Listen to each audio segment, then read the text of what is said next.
I'll just pass it on to Young-jin, give the floor to Young-jin. He's an impact investing expert at PHINEO, which is an impact consultancy, I would call it, but you can introduce PHINEO yourself, Young-jin, and he will be talking about ways to best not only measure, but also manage social impact in impact-oriented organizations. So the floor is yours, Young-jin. Thank you, Gorgi. Yeah, so just briefly about PHINEO. It's I would call it a non-profit think tank, think and do tank, right? So meaning it does think tank work, but also advisory work, and we have a broad spectrum of activities. But I would say they all are focused on how to promote impact orientation in the civil society at large, right? Whether you're an impact investor or philanthropist, foundation or non-profit organization, or also whether you're a for-profit organization. And so within PHINEO, historically, we have evaluated, assessed, supported a lot of non-profits, and I joined PHINEO and PHINEO's impact investing team around 4 years ago. Within our small activity in the impact investing space, we are developing and transferring our current tools, methods, also to social entrepreneurship in general, but also to impact investing. So one point also to make is, or that I would like to make, is that many of the tools that impact investors are using or are available to them can also be used by social entrepreneurs, so it's nice resource to look into. And so I just prepared a few slides here that I want to share with you to guide the discussion. And we have I want to start perhaps with a picture that Gorgi actually, created or commissioned, right? I'm not sure how that came to be, but it includes and shows a lot of the aspects that we discussed in an earlier workshop, or that I think also provide a good introduction or overview into what impact measurement and management is about. So in general, so you see here kind of 4 phase process, or 4 stages, starting with a kind of analysis of the root cause of the problem, and you're developing a theory of change, right? So after you've understood the problem and you know what you want to do, where you plan ahead, you set yourself impact goals, right? But then you continue with activities, you offer products, services, or sometimes it's also about awareness building. But then, and I think many of you, or those who have looked into the subject matter, are familiar with the IOI framework, starting with inputs or activities, to outputs, to outcomes and impact, right? And outputs are those more immediate results of your organizational activities, which are also usually easy to measure. In contrast to outcomes, which describe the observable changes, for the beneficiaries that you are doing this for example, or the people the target group, the stakeholders you're working with. So yeah, this is a graphic, visual display of also much of the points that I'm elaborating on a bit going forward. So perhaps we can come back to this, or if you have any questions, looking forward to discuss. So in general, I would say, or moving on to this very simple overview, I like to distinguish between 2 dimensions of impact measurement and management. So one dimension is the impact that you realize, right? The change in the real world, of course. But the other dimension, which is also important and assures, or in many cases, that you are on track or doing good in the end as intended, right? Is impact orientation. So by that I mean the capacity of your organization to continuously measure and manage your impact. So both dimensions matter. And so if you talk about impact realization and the IOI framework that you mentioned, at PHINEO we usually use we call it the impact staircase, which provides a little more detail on, what includes outputs. So starting from activities until target groups, they do what you or they accept what you're offering to them. But we start also speaking in German about Wirkung or outcomes, right? At the point when you have observable changes at the target group level, so either they change their attitudes or develop new skills, up to the point, of course, behavioral change matters a lot, up to the point where their living conditions improve. And so this is all what we would call outcome. And then impact at the even higher at the societal level describes, and I like actually that it's that we also have this higher societal level because it describes the collective and systemic impact that I think is something that more and more investors and entrepreneurs start thinking about as well. So they're not just satisfied with the target groups they are working with, the impact that the organization creates, but they are looking to change society, right? By collectively together with other organizations in the same field, trying to address other leverage points as citizens, as political activists, for example. Oftentimes, society changes because of regulation at a systemic and collective level. So seeing this as an additional role that your organization can play too and has to play if you're really interested in changing society, right? Then also it's helpful for me if I want to distinguish, we all know, the difference between social impact and environmental impact, but there are also really, target groups or beneficiaries, populations that are disadvantaged right now. Even though in case of the environmental impact, it's the current, I call them the 21st century born generations, the young people, the children of today or of tomorrow, of the future in general, right, whose living conditions we aim to improve. And then there are other kinds of target groups you are oftentimes working with, right, whether it's parents, teachers, volunteers, can be corporations, industries, right? So you want to change their behavior so that, again, as an outcome, observable behavioral change becomes visible, right? So that and why do this? Because they are influencing the living conditions of the primary target groups. So I found this distinction helpful.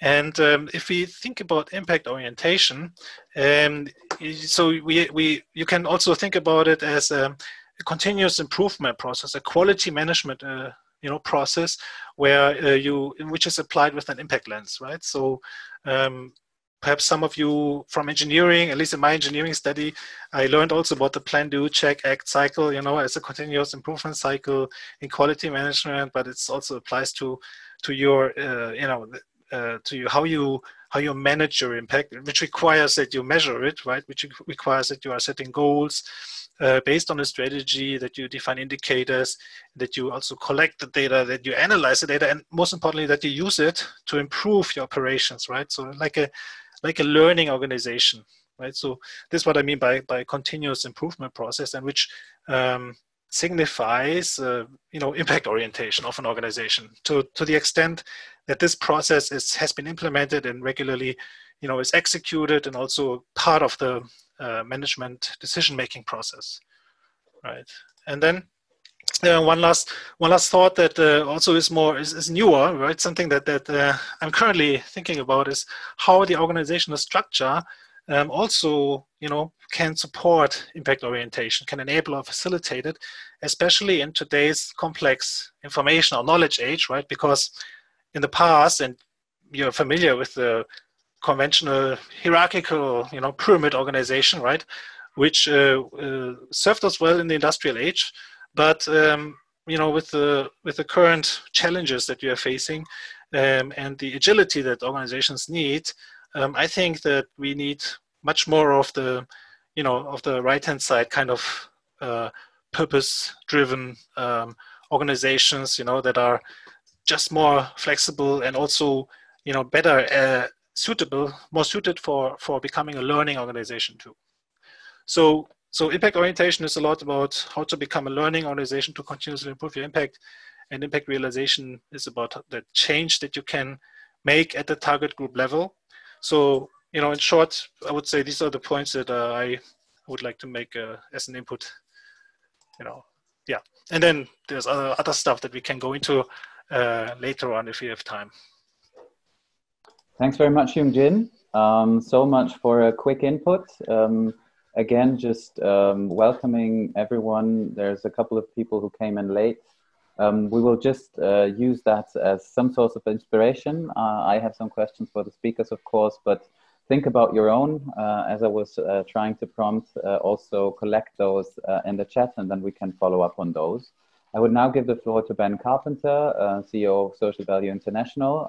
As I was saying, Young-jin was focusing on how to implement a continuous impact management. Ben will be focusing a bit more on best principles in impact measurement. So I look forward to hearing that, and then hopefully later on having a lively discussion around these issues. Thank you, Gorgi. Thank you for the opportunity to join you all today. It's nice to see your faces. Thanks for accommodating my request of a slightly earlier time today with my childcare responsibilities. So I will also share my screen. I have some slides to guide us through the next 15 minutes.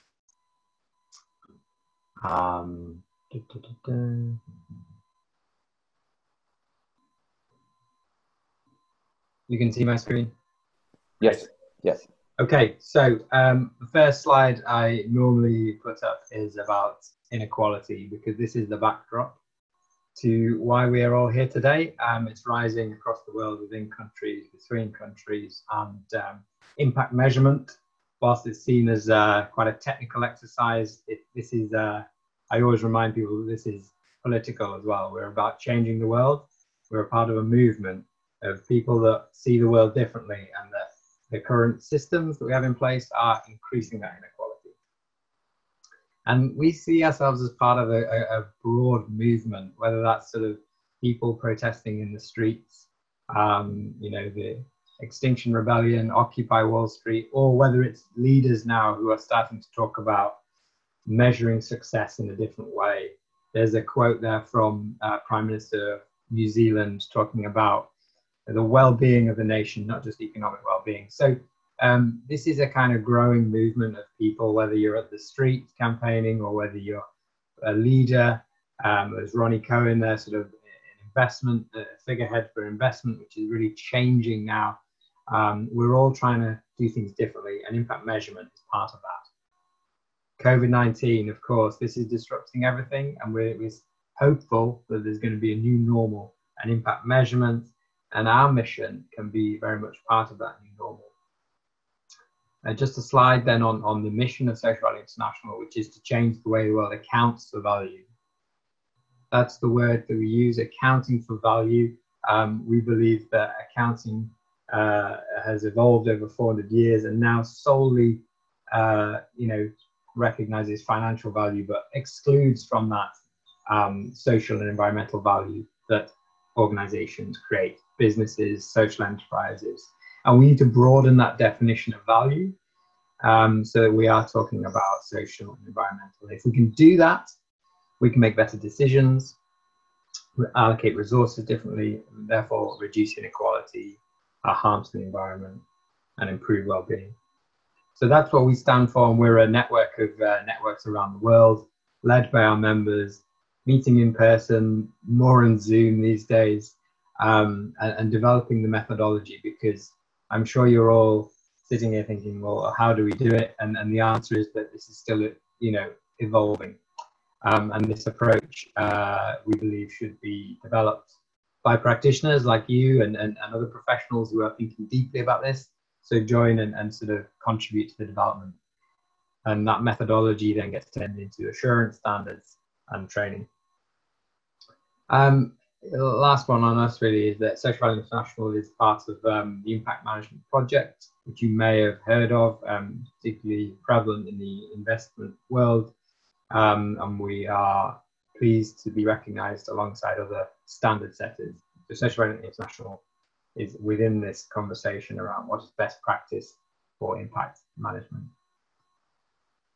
But, you know, I'll kick off with a definition because social value is another word. We're talking about social impact, and it's useful just to do that before we move on, I think. And our definition, you know, the first thing to say is social value has many definitions, but here is ours. It's about understanding the changes that people experience in their life. Young-jin mentioned this as well, as the noticeable changes in people's lives or aspects of well-being, or you may use the word outcomes, but it's understanding what is it that we're doing that changes someone's life. With social value, we're sort of saying, well, some of these changes are more important to people than the other changes, because your enterprise may lead to lots of different changes in people's lives, but some of those changes are really important to them, and value, that's where the value comes into it. And so trying to quantify that relative importance or value that people place on the changes is what we mean when we talk about accounting for social value. And impact, because social impact is often used as well, is within our lexicon, our dictionary, and we define that as your contribution to the change in outcomes. So there is a couple of definitions of social impact knocking around, and I'm sure we can sort of pick that one up in the discussion as well. I put this slide up here, which normally scares people, and I don't do it to scare people, because people often say, well-being, that's very difficult to measure. But what I did was I looked at all of the most established frameworks for well-being, produced by the OECD, European Quality of Life Survey, EU Economics Foundation, Oxfam, etc. And I mapped them all together, I grouped them, and actually there's quite clear consensus on what constitutes the aspects of well-being.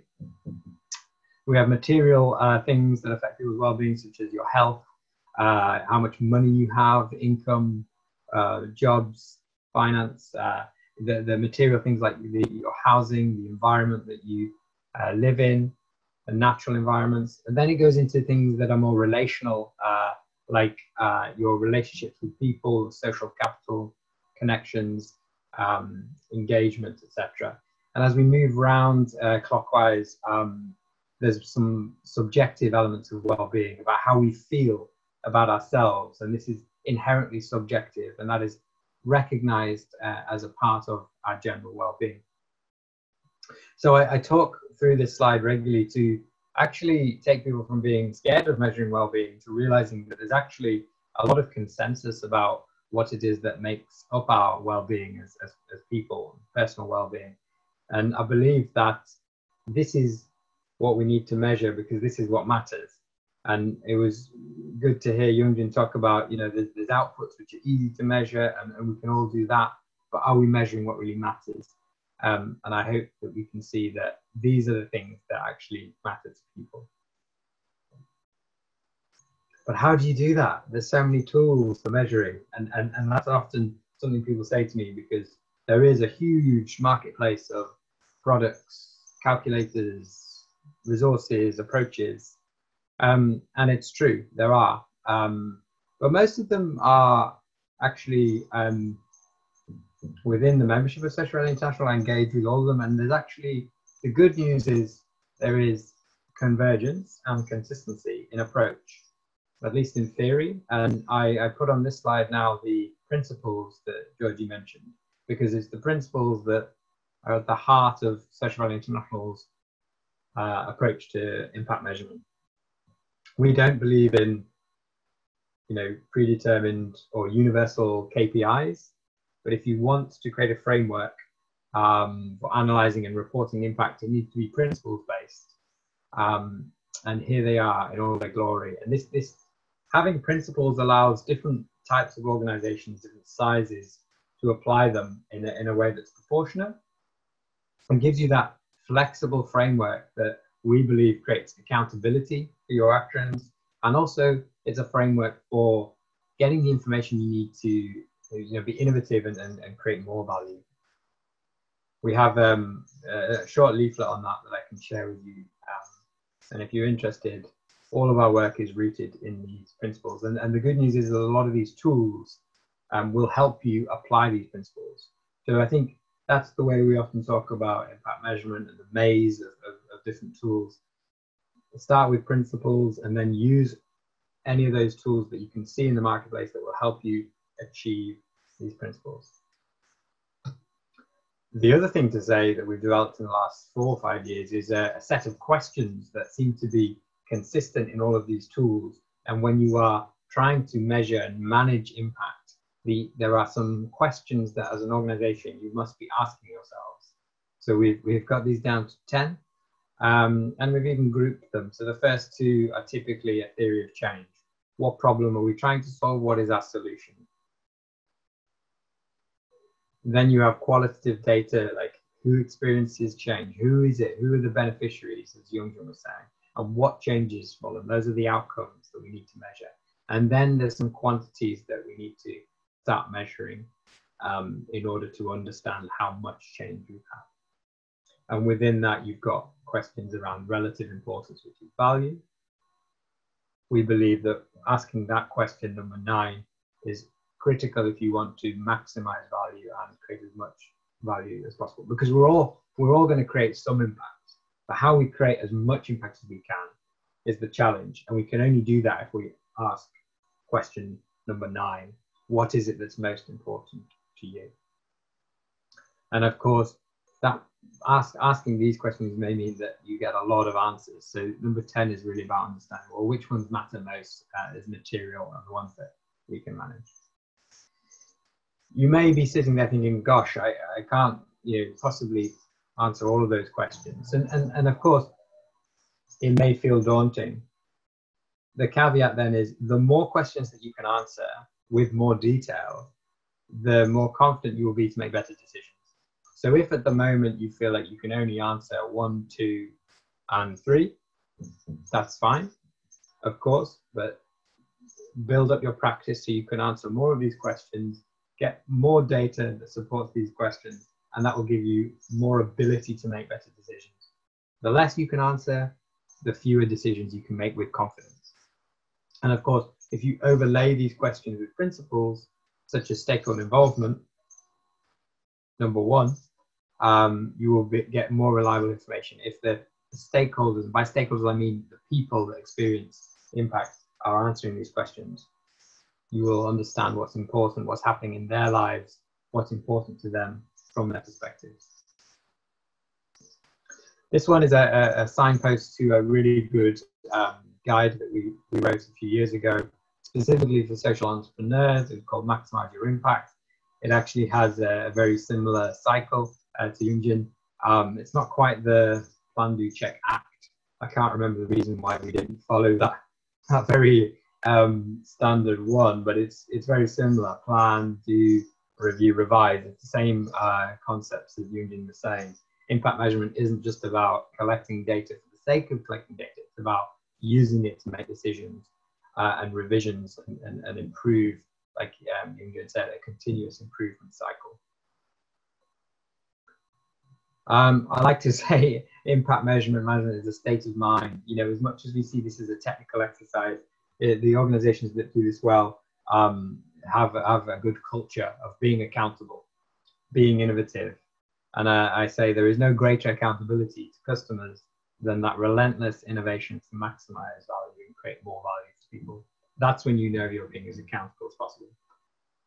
For-profit organizations are accountable to their paying customers. If they don't innovate and provide value to their customers, then they will lose their customers in a competitive marketplace. So it's that kind of relentless drive of innovation that we need to instill in social purpose organizations. The last couple of slides really is to kind of mention the top tips, if you like.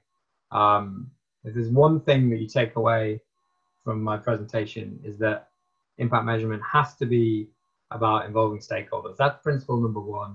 We have a standard for it, but it's about amplifying the voices of people, because when impact measurement doesn't provide that person-centered approach, doesn't have the scene here where we sit down with a piece of paper, a drink, a cup of tea, and with people that experience impact and say, tell us, was it positive? Was it negative?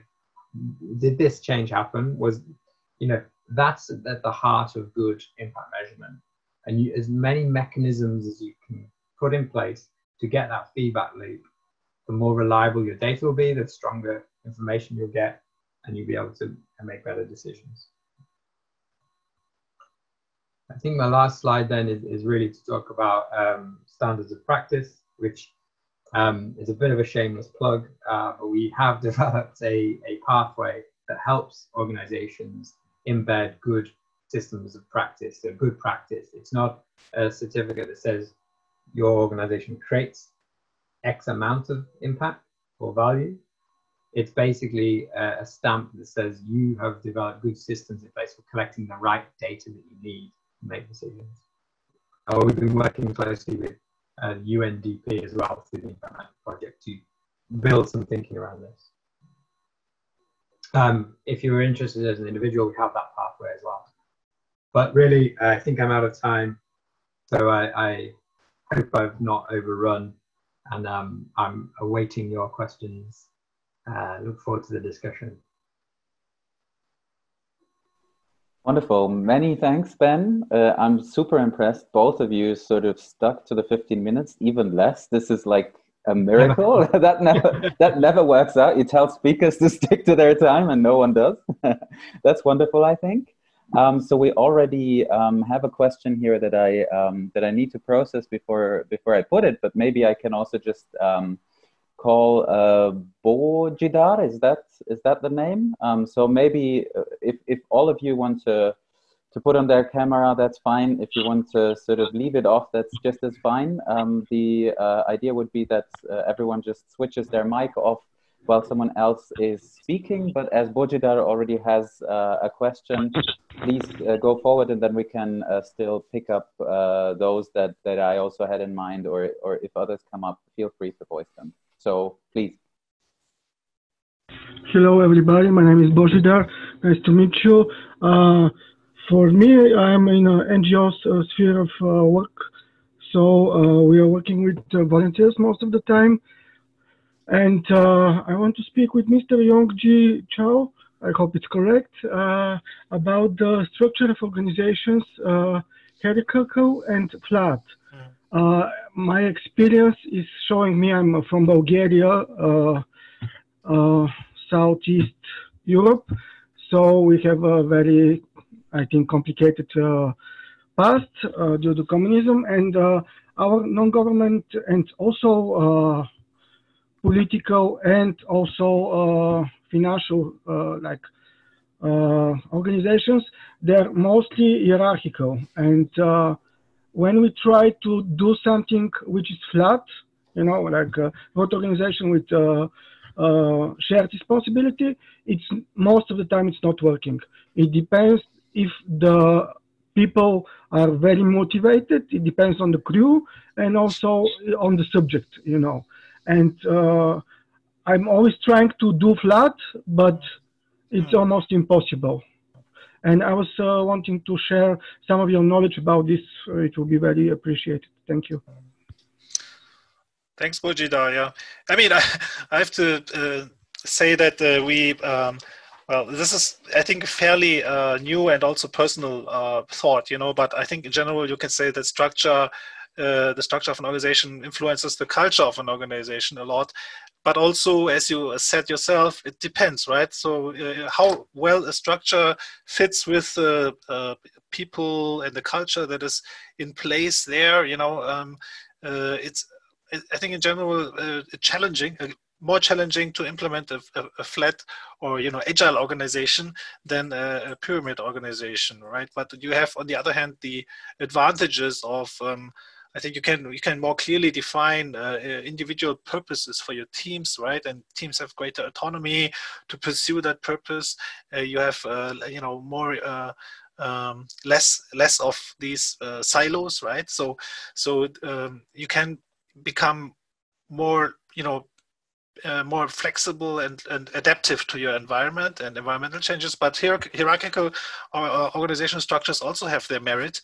You know, if I think also considering the historical and cultural context of the region you're operating in, it's perhaps even not as bad as an idea, right? So it's just right now I would say perhaps also a topic up for research, how impact orientation can be implemented in different organizational, structural settings, right?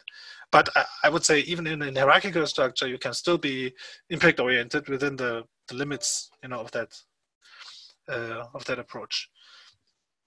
Young-jin, maybe a direct follow-up to that. So something that I already posted in the chat.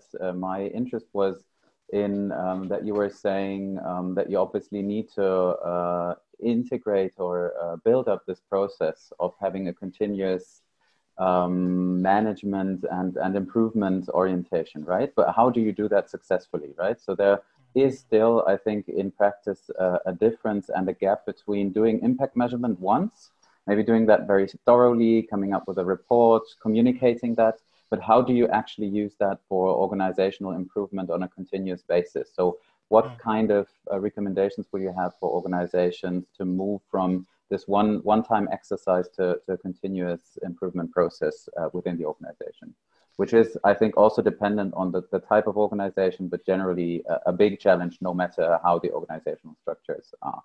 Yeah.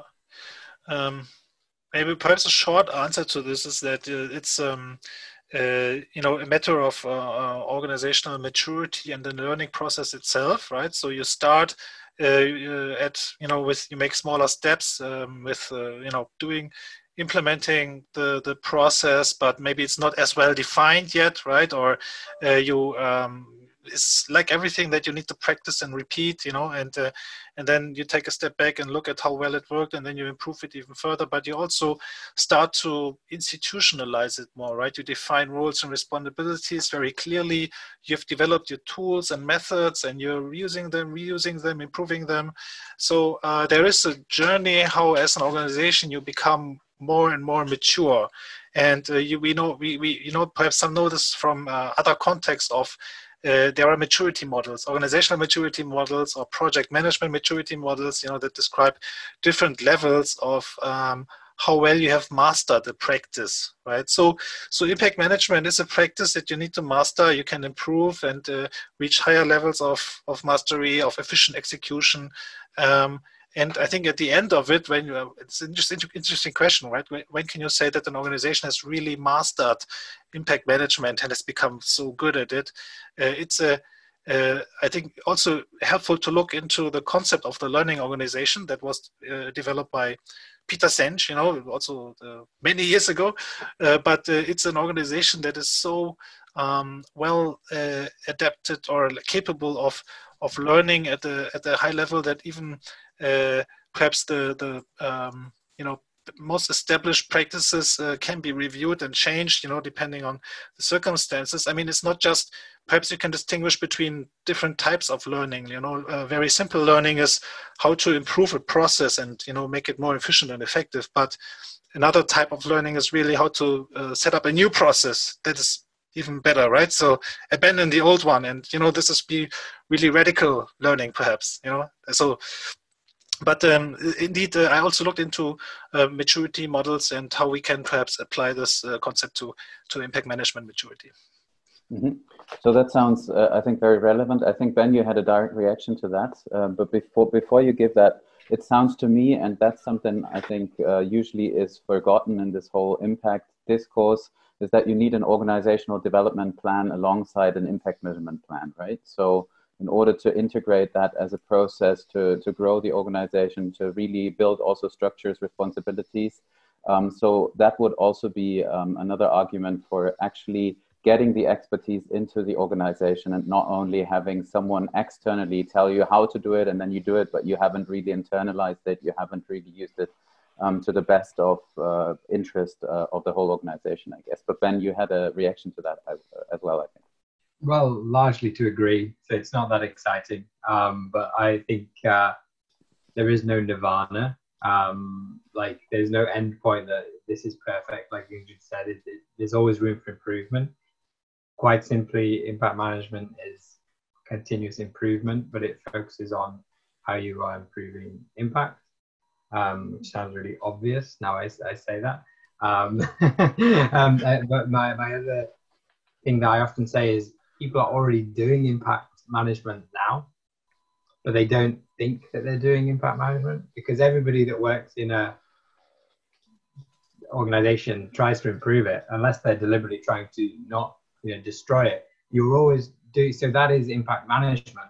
And I think a good thing to start is by going, okay, we are doing it, and let's see what we're doing that is managing our impact. Maybe we made this decision last week, and why did we make that decision? We made that decision because we thought it would lead to this, lead to this. Okay, is that impact management? Yeah, probably. How could we make those decisions better? Well, we collect more data around the impact and so forth, so forth. So when I'm working with organizations, I say, look, let's define what impact management means first. It sounds like a science, a very kind of complicated thing. But if we define it as just making decisions to improve what we do in people's lives, well, we can probably all think of one example of a decision that we've made to do that. And then we can kind of go, okay, can we make those decisions more frequently? As Young-jin say, have some maturity around how those decisions are made, different types of decisions, and that's when impact management really scales, I think. I think it makes a big difference once an organization has started to assign responsibility and, for example, the role of an impact manager, having some person dedicated and with the time and the resources, to help the organization develop in that regard is, I think, a really a good, a qualitative step forward, right? On the other hand, of course, you may want everyone to have to think about impact, right? So there are also different approaches where maybe you set incentives, you set up incentive systems that reward employees for making suggestions for improvement, right? So everyone is becoming responsible, but you need to clearly define it and set incentive structures right. Mm-hmm. So thanks very much. We have a next question from Franziska. So I'll just hand the word to you. That's excellent that you're just putting those in the chat, so I know that what you want to say, and you have an overview, and then you can voice them. Please feel free. Yeah, maybe, yes, I see it got a very long text. So first of all, thank you for this opportunity. Very, very interesting. And maybe giving you a bit of background on my question. So I'm German, maybe you have guessed from my name, but actually I'm working for a small, I would also say, social impact consultancy in Spain. And actually what we are doing, so I don't have the company perspective that much, but we try to bring this social impact measurement, these methodologies to European projects. That's a bit the idea. So we work with Horizon projects a lot, also a little bit of EUInterreg, so the European funds. And we think it's very important that, especially when it comes to exploitation long-term, you need to have more impact measurement integrated in how to measure impact, because it's one of the big parts, of these proposals. So my question is, it's very complex. Actually, I have to out myself that we are a big fan of Social Value International. So we are also working with ESRA at the moment. Hi Ben, very exciting to meet you. And yes, of course, so if you want to apply these methodologies in an international context, you get a whole lot of different problems additionally now. So what we are dealing with is, for instance, we have stakeholder like a homogeneous group. Let's say we have our health projects, we have the group of patients, but when it comes to different countries or even just different regions, the valuation or how the people value the impact on themselves is very, very different. Now it depends on their cultural background. We had the thing, you have communist countries, you have the Mediterranean countries, you have the Germans, everybody reacts different, and you see patterns. So I just wanted to ask if you, we have ideas, we are having very interesting discussions, but maybe you as the experts have an idea, a little bit of a general hint on how to tackle this more cultural related patterns, let's say, among your stakeholders, where it's really important to maybe break them down into subgroups, analyze impact separately, or where you can aggregate. Maybe you never had to think about this in your life, maybe yes. But sure, it would be interesting to get your opinion on this, being the experts, because that's one of our favorite discussion topics here. Thank you. Young-jin. I think that really is a central question for almost everyone. So thanks for bringing that up. Yeah. I'm happy to go first and try. It's a really good question. I think you went some way to answering it yourself, actually, when you talked about identifying subgroups, and more granular you can go in understanding the experiences of different subgroups in your stakeholder, the better the impact measurement is going to be. We remember those 10 questions that, you know, we talked about earlier, and one of them is like, who changes? So if you only describe it as a quite fairly homogeneous group, young people in Europe, that's very sort of homogeneous and broad, that it's going to be very difficult to get insights from that are too meaningful. The more subgroups you identify over time and through greater understanding, the more detail you can get that shows that differences between, well, young people in Germany versus young people in Spain, in this region, gender, demographics. So that subgroups and segmentation is the key to good impact measurement. Of course, over time, you know, organizations will get that segmentation and through more data collection. And again, it could be daunting at first. So the second part of your question is about, okay, well, how you get all that information, how do you aggregate it and summarize it? How do you make sure that you're comparing apples and apples and not apples and pears? And particularly if you are thinking about SROI, social return on investment, and valuing, you know, the change to a young person in Germany versus the change to that same person in Spain, you can quantify that importance to that young person by doing a range of different valuation techniques. So you can ask them to sort of weight it on a scale of 1 to 10. How important is it to you? Or you can use financial proxies, or there's some other valuation techniques. If you do the non-monetary ones, it is very hard to compare, because if this group have weighted it on average 6 out of 10, and this group have weighted it 3 out of 10, what does that mean? Does that 3 mean the same as that 6? It's very difficult. If you use money to express that relative importance, it is better. It is not perfect, and I'll say here, it is not a perfect solution, because even money has different meaning for different people, different contexts, different countries, and just different people. However, it is probably the best solution we have for aggregating value between groups of people and comparing. So my caveat there is, it's a fantastic question. You know, aggregation is the big question that we all have. Monetization through SROI is one way of doing it, but it is not perfect. Just last point then, we often say, well, why do it if it's not perfect? Well, if you didn't do it, you're still making these decisions. So at least applying that kind of, even if you know it's imperfect, it provides some transparency and some credibility to the decisions that you're making. Hopefully that covers a bit. Perhaps just to add or some ideas or thoughts, I was reminded of when I was studying Maastricht, comparative cultural studies, and the other discipline to look into is perhaps the empirical social sciences. And one person you may know is Hofstede and his research. I was reminded of that. So for example, he looks into how different countries and cultures values differ. So I mean the intellectual values, right? So I wouldn't be surprised if they could also be part of an explanation for different assessments of subject like perspectives on health. And there's also other approaches to how to measure cultural differences in terms of values. So perhaps they can be helpful. Thank you. Thanks very much. Food for thought. Okay. Yes, I just wanted to express my happiness. Sure, that's Thank good. You both. So yeah, that's one of our goals, making people happy, right?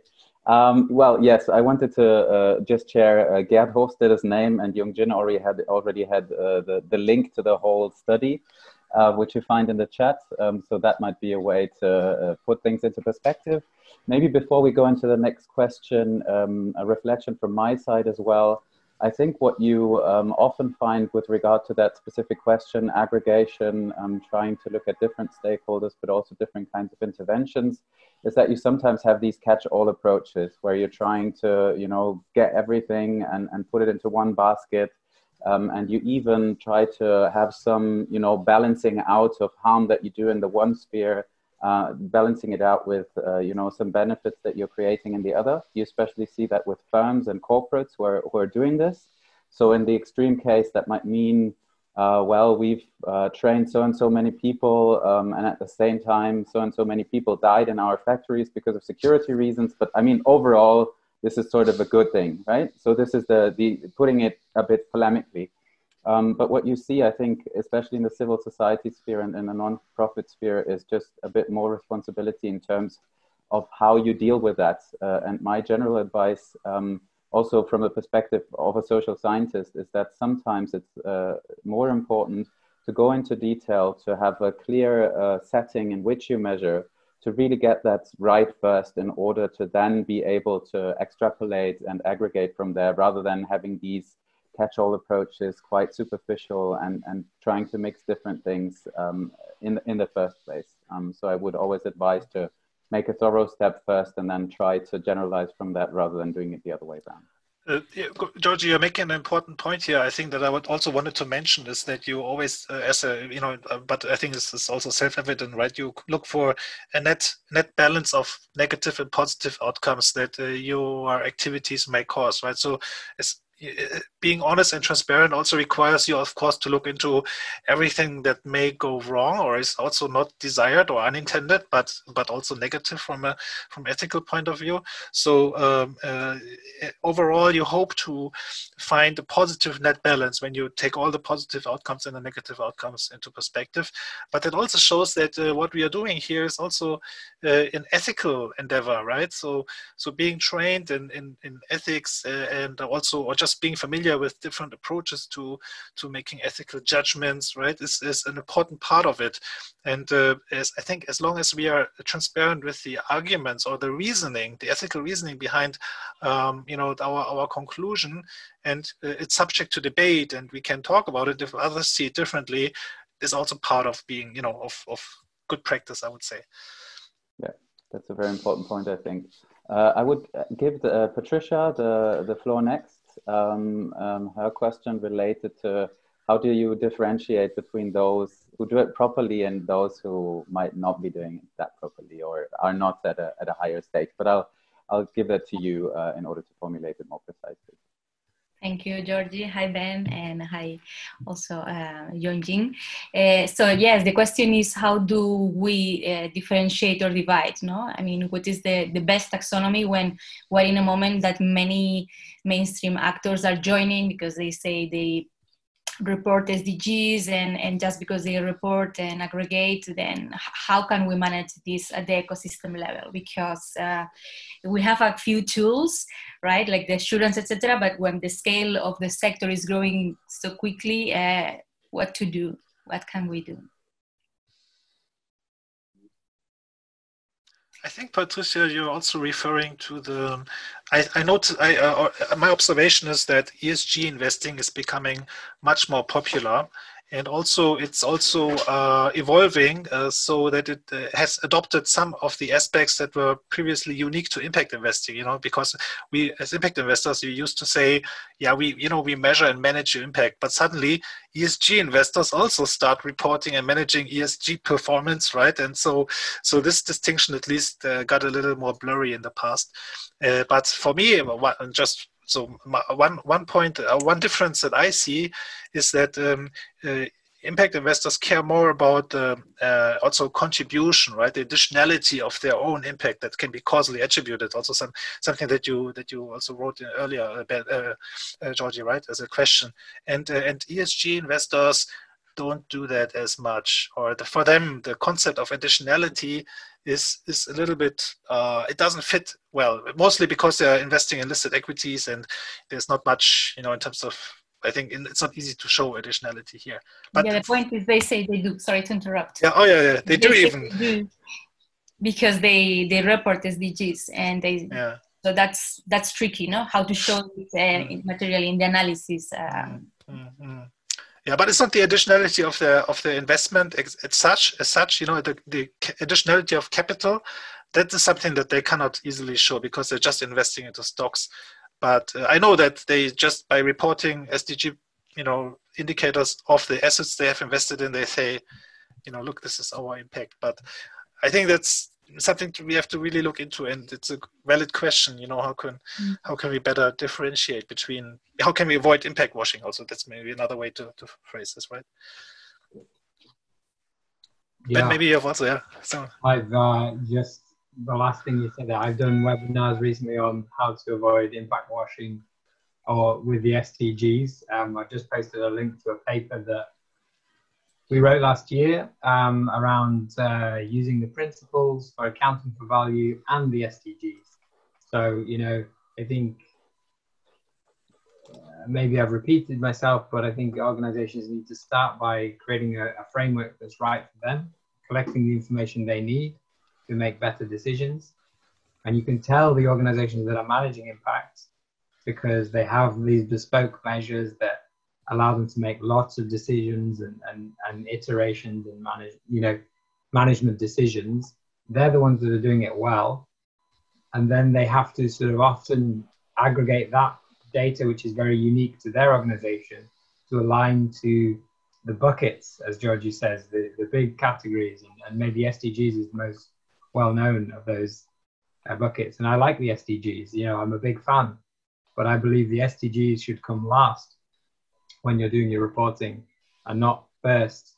And the cynical things that I see is when big companies will look at the SDGs and go, I'll pick that one and I'll take that one and I'll report on those ones. And that'll make me look really good. And I've done my reporting and I haven't changed anything. So that's a bit depressing, wasn't it? Maybe the next one I'll be more positive. Thank you.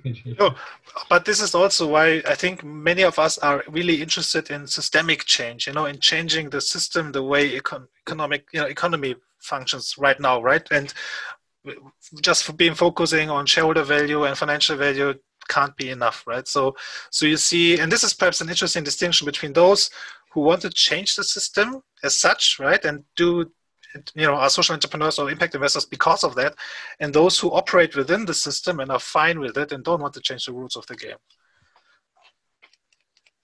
Agreed.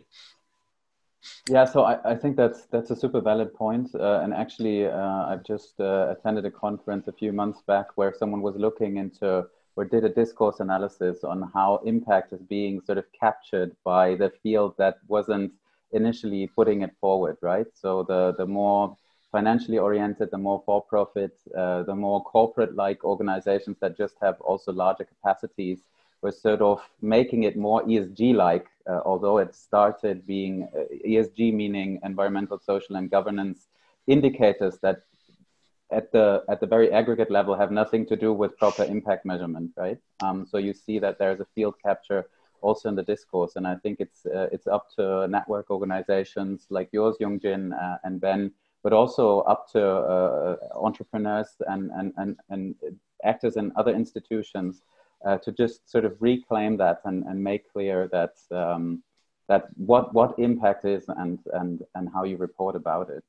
We have this one video in the MOOC itself where Mario Calderini, who's engaged in the GSG group in Italy. I think we have Laura Blanco from Italy just here, who's saying if everything's impact, nothing is impact, right? So we need to make sure that we really focus on what social value, what social impact is, and communicate that in a sound way. So we're almost at 3. I wasn't able to put any of my questions because we had so many from the group, which I think is a very good sign. What we were trying, sorry, I mixed it up then. But from another national advisory board. So Laura is just saying that she's from Spain, not from Italy. Sorry for having confused that. But I think one of the good messages is that there are so many national advisory boards now taking up their operations and maybe being key players in shaping the discourse. One thing that I still wanted to share with you, so we designed this in a very short format. I think that makes it easier for everyone to just fit it into their schedule. I hope you liked the webinar. Many thanks, Young-jin and Ben, for your contributions. I already mentioned we're going to have one next week on integrated strategy. We're going to have Alessandro Rancati from the European Commission's Joint Research Center. I'm just pasting the shortened registration link in here, but I will also be emailing people taking MOOC so they can directly sign up for that. And one of the things that we're going to talk about is how do you actually do what Ben and Young-jin were just outlining.